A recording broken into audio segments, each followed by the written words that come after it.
Alors, la leçon d'aujourd'hui, c'est les lentilles minces.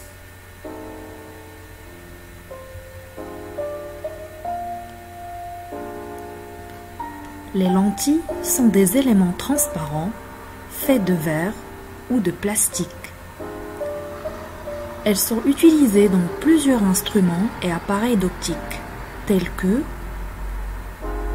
les lunettes qui permettent d'améliorer la qualité de notre vision, le télescope qui a permis l'observation des corps célestes, le microscope qui est à l'origine d'une révolution en biologie et en médecine, et plusieurs d'autres instruments qu'on utilise chaque jour.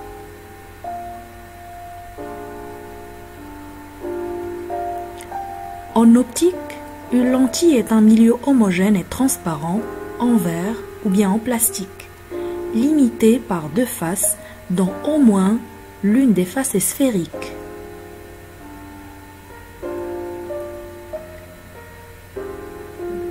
Selon leur bord, on peut trouver deux types de lentilles. Lentilles à bord mince, appelées aussi lentilles convergentes, et des lentilles à bord épais, appelées lentilles divergentes. Lentilles convergentes sont les lentilles à bord mince. Ils font converger les rayons parallèles. Converger veut dire rapprocher les rayons et les diriger vers un point commun. Tandis que les lentilles divergentes sont les lentilles à bord épais. Elles font diverger les rayons. Diverger veut dire éloigner et écarter les rayons. Une lentille convergente est modélisée par le symbole suivant.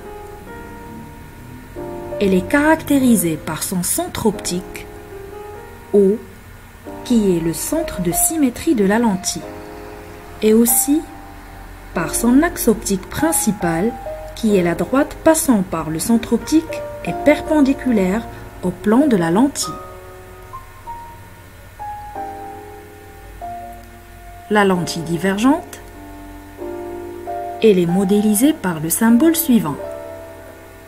Et elle est aussi caractérisée par son centre optique et son axe principal.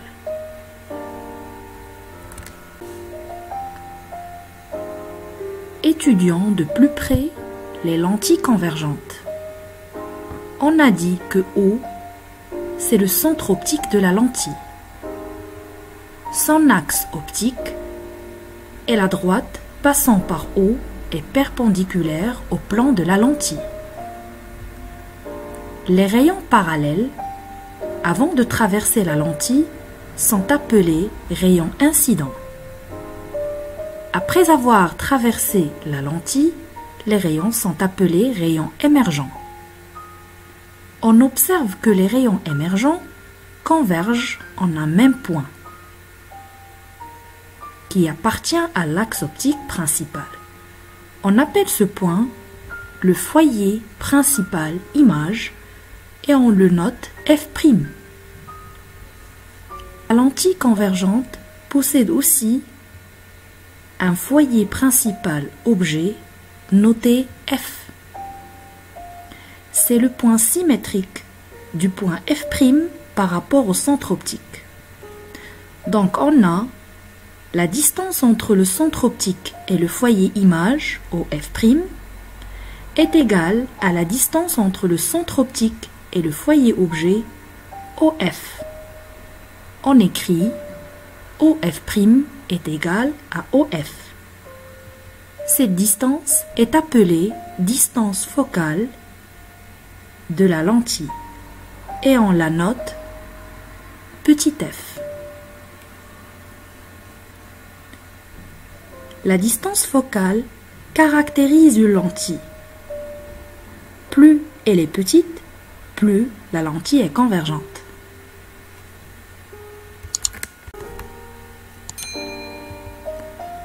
Une autre grandeur liée à f, la distance focale, permet de définir la capacité du lentille à faire converger les faisceaux lumineux qu'elle reçoit. C'est la vergence, notée C. Elle est égale à l'inverse de la distance focale. 1 sur F, qui est égal à 1 sur OF'. La distance focale, elle s'exprime en mètres. La vergence C s'exprime en dioptrie.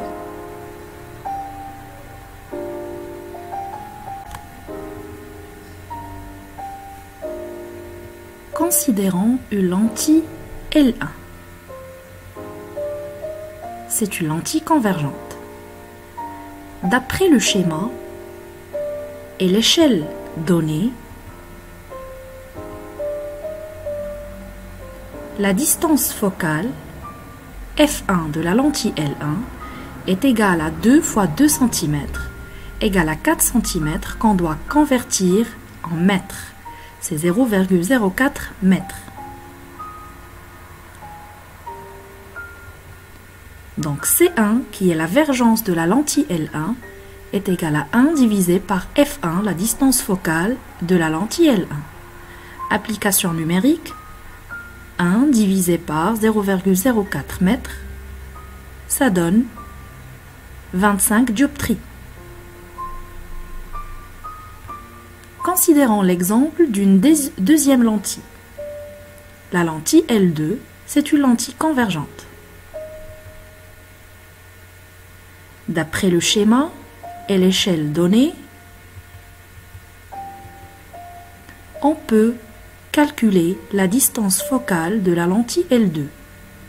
3 fois 2 cm égale à 6 cm qu'on doit convertir en mètres, égale à 0,06 mètres. Par conséquent, la vergence de la lentille L2, C2 est égal à 1 divisé par F2. Application numérique, 1 divisé par 0,06 mètres, ça donne 16,6 dioptries. On peut conclure que la vergence d'une lentille augmente si sa distance focale diminue. Voyons voir les deux lentilles L1 et L2 réellement. On peut trouver le foyer image F' facilement, puisque c'est le point vers lequel convergent les rayons émergents.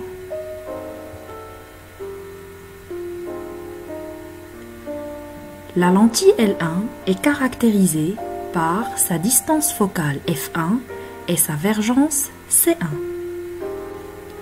La lentille L2 est caractérisée par sa distance focale F2 et sa vergence C2. Si on veut savoir quelle est la lentille la plus convergente d'entre les deux, on doit soit comparer les distances focales, et c'est la lentille ayant la plus petite distance focale qui est la plus convergente. Soit on compare les vergences, et la lentille la plus convergente, c'est celle qui a la valeur de vergence la plus grande. Donc pour cet exemple, c'est la lentille L1 qui est la plus convergente, car elle a une distance focale la plus petite et la vergence la plus grande. L'essentiel que vous devez savoir sur une lentille convergente, c'est qu'elle est caractérisée par son centre optique, qui est le centre de symétrie de la lentille, son axe optique, qui est la droite passant par le centre optique et perpendiculaire au plan de la lentille, par son foyer image, le point vers lequel convergent les rayons, F', le foyer objet, F, la symétrique du foyer image par rapport à la lentille, la distance focale notée petit f est la distance entre le centre optique et le foyer image, l'avergence C, qui est l'inverse de la distance focale, elle exprime la capacité de la lentille à converger les rayons.